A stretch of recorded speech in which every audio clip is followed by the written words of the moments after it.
29 তারিখ দ্বিতীয় দফার ভোট, আর সেই ভোটের আগে ভিক্টোরিয়া মেমোরিয়ালে শুভেন্দু অধিকারী প্রাতঃভ্রমণ করলেন, জনসংযোগও সারলেন। দেখুন, ইন্ডিভিজুয়াল ভোটার টাচ করা খুব মুশকিল কোনো প্রার্থীর পক্ষে। 1,60,000 ভোটার আছে, 40,000 বাড়ি আছে। আমি যতটা সম্ভব পৌঁছানোর চেষ্টা করছি, এবং এখানে যারা আসেনি দে আর দ্য ওপিনিয়ন মেকার।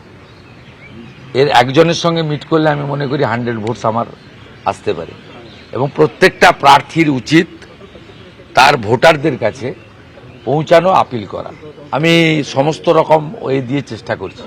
আমি মোবাইলে ভয়েস রেকর্ড পাঠাচ্ছি, হোয়াটসঅ্যাপে মেসেজ পাঠাচ্ছি, সব যেভাবেই হোক আমি আমার 80% ভোটারের কাছে আমি পৌঁছানোর চেষ্টা করছি। এটাও তার পার্ট।